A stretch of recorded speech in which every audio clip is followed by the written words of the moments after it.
चला इथं रताळू वाफायला ठेवले होते. रताळू पण वाफले गेले. एक एक आता काढून घेते गार होण्यासाठी. त्यानंतर साईडला आहे ना बटाटे पण टाकलेले मी शिजायला.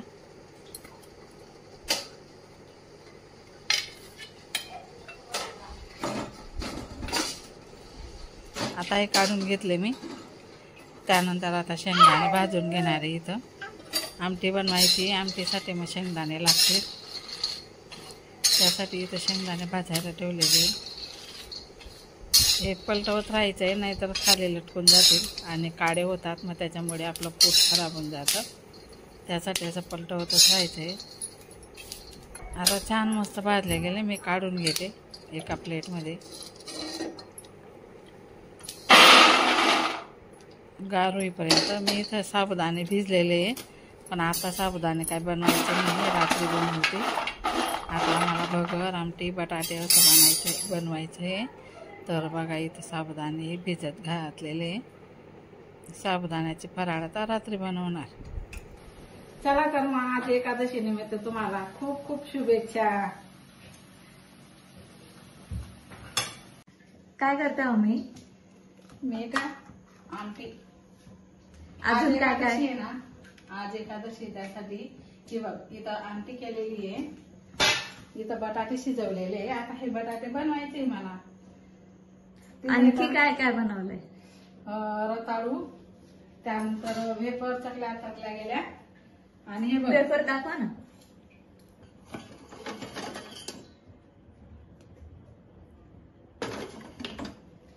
आणि हे बघ मिरच्या तळल्या. आणि या मिरच्या आहे ना तिखट न लागो त्यासाठी मी इथं मीठ पण टाकलेलं आहे आणि लिंबू पण पिळलेला आहे. कारण लिंबू पिळल्याने ना तिखट मिरची लागत नाही, तिखटपणा कमी होऊन जातो. मिरच्या जे की आपल्या फेवरेट. हा. तर आता इथं मी बटाटे फ्राय करणार आहे. मस्त गॅस चालू केलेला आहे. आणि आजच्या उपासचं काय कारण? तर आज आहे ना एकादशी आहे. एकादशी निमित्त मग एवढे उपासाचे सर्व काही पदार्थ बनवते मी इथं. आणि आज सर्वांच्याच उपवास आहे. राशाला सोडून सगळ्यांच्या उपवास आहे.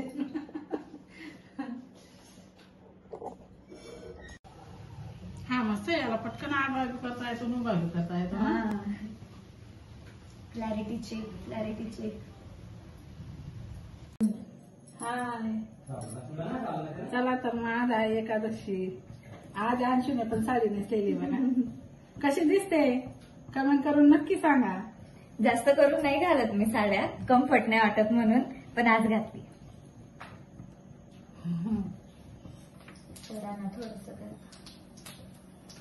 हे बघा माझं नवीन ट्रायपॉड आणलेलं आहे ना, तर ते असं लावून असं व्हिडिओ शूट करत असते. हे बघा आता इथं टाकले बटाटे. लाईट गेलेले ना त्यासाठी तुम्हाला इथं काहीच दिसणार नाही.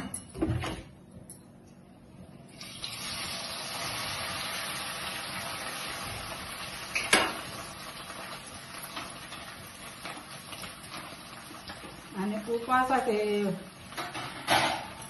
बटाटे करतो ना आपण, तर फक्त तुम्ही कढीपत्ता टाकू शकता, जिरं, चटणी आणि शेंगदाण्याची कूट. जर तुम्हाला आवडत असेल तर तुम्ही टाकू शकता, नाही टाकली तरी सुद्धा चालतं. तुम्हाला जर लाईव्ह कुकिंग पाहिजे असेल तर आम्हाला कमेंट करून नक्की सांगा. आम्ही लाईव्ह जाऊ है ना. तुम्हाला जर लाईव्ह कुकिंग पाहिजे असेल तर ते सुद्धा आम्ही दाखवू, पण त्यासाठी कमेंट करावी लागेल. तुम्हाला आवडेल काय बघायचं तर त्यासाठी तुम्हाला कमेंट करावी लागेल. आता बघा बटाटे इथं झाले. आता मीठ टाकून देते.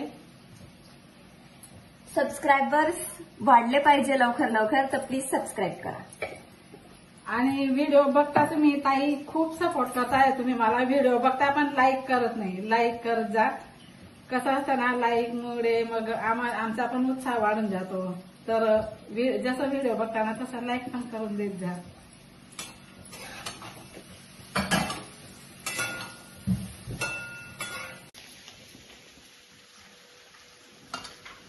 या प्रकारे इथं कुकिंग व्हिडिओ शूट केले जातात.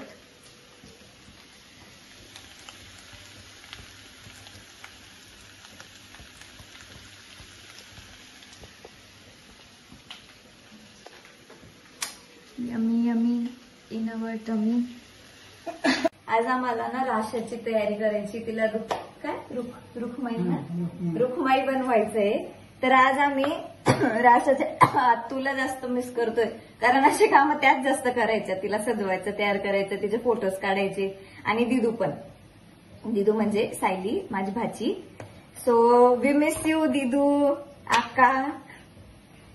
पण आता आम्हालाच करायला लागेल तिची तयारी वगैरे सगळं. आणि या गोष्टीत मी थोडी कंटाळवाणी, मला खूप कंटाळ येतोय सगळं करायचं. पण करूया, नक्की करूया आणि तुम्हाला पण दाखवू आम्ही. नमस्कार. आज पुन्हा एकदा सुनंदास मराठी किचन युट्यूब चॅनलवर तुमचं अगदी मनापासून स्वागत.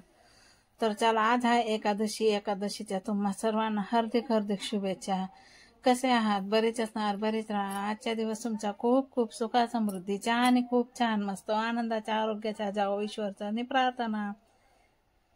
तर आज एकादशी आहे. तर म्हणतात ना, म्हण आहे ती पहिल्या लोकांची, एकादशी आणि पोटभर खाशी. उलट आज एकादशीचं इतकं भरपूर सार फराळ राहील ना. तर कोणी काय बनवेल, कोणी काय बनवेल, खूप सारं फराळ सर्वांच्याच घरी असणार. तर वेगवेगळे पदार्थ आपण बनवत असतो एकादशीच्या दिवशी, उपवासाच्या दिवशी. आणि एकादशी म्हणजे दोन्ही टायमाचा उपवास असतो, त्यासाठी मग वेगवेगळे काहीतरी आपण बनवत असतो. तर मी आता त्याला इथं ती वेपर तळून घेणार आहे. आणि नाही का, रताळू पण वाफायला टाकले होते मी, ते पण माझे वाफले गेलेले आहे. त्यानंतर बटाटे पण वाफून घेतले मी. आता फक्त बनवायचे बाकी. आज लवकर उठली होती, पाणी पण आलेलं होतं. आज पाणी भरलं पटापटा. त्यानंतर सर्व काही आवरलं. रांगोळी काढणार होती पण पाऊसच चालू आहे, भरपूर पाऊस चालू आहे, कालपासून जास्तच चालू आहे. त्यासाठी मी दारावर तर काढली पण बाहेर रांगोळीच नाही काढलेली आहे. अंगणात देवासमोर काढली, दारासमोर काढली. देवपूजा झाली. तर चला म्हटलं, आज पण जावई येणार आहे तर फराळ लवकर आपटून घेते म्हटलं. तर चला, चकल्या पण तळून घेतल्या मी इथं, मिरच्या पण तळून घेतल्या. आणि आमच्या मिरच्या म्हणजे फेवरेटच. फराळ राहिले म्हणजे मिरच्या तळलेल्याच असतात, सर्वांनाच आवडतात. त्यासाठी मग त्या तिखट असो किंवा फिकट असो, निंबू टाकून, तिखट जर राहिला ना निंबू पिळून बरोबरून जातात त्या. मीठ निंबू टाकून घ्यायच्या. तर चला, इथं या बघा, बाकी फिकट बाकी तिखट मिरच्या तळून घेते मी. लगेचच भगर पण करून घेणार आहे.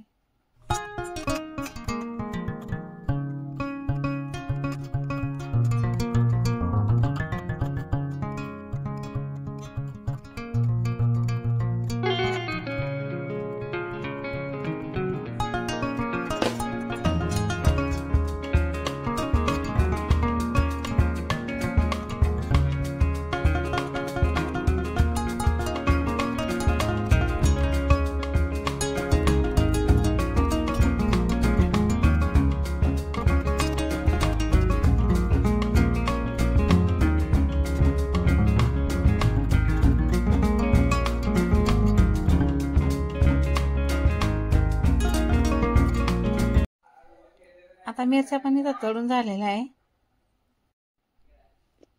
निंबू मीठ इथं लावून घेतलेलं आहे मी मिरचींना. तर आता चला, आमटीसाठी इथं तेल टाकते मी. आमटी पण बनवून घेणार आहे इथं मी. आता जिरं टाकलं, एक टमाटा बारीक चिरून. आणि टमाटा चालतो बरं का उपवासाला. एकादशी राहिले ना तर चालतो. आणि असा एक टायमाचा उपवास राहिला ना, चतुर्थी वगैरे आणि आपला नेहमीचा सोमवार वगैरे, गुरुवार, तर टमाटा अजिबात चालत नाही. पण असं 2 म्हणजे 2 टायमाचा उपवास राहतो ना, तेव्हा टमाटा चालतो. त्यासाठी मी तर टमाटा पण टाकलेला आहे. शेंगदाण्याचे कूट, चटणी वगैरे टाकून. आता इथं 1 ग्लास पाणी आधी टाकणार आहे मी. पहिले तर वाफवलेले 2 बटाटे इथं घालणार आहे.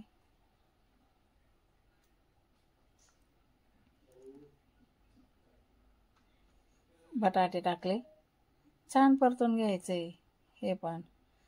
आणि शिजवलेले बटाट्यांची आमटी केली ना, छान लागते भगरी सोबत.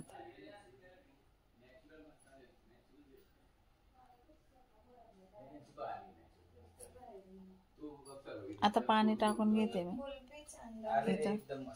पाणी टाकून घेते.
चला आता भगर पण टाकून गेलेले इथं बघा.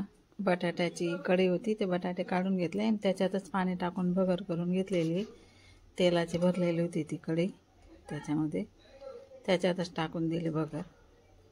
तर चला आता भगर पण होण्यात आली. आता सर्वांना ताटं करते मी इथं.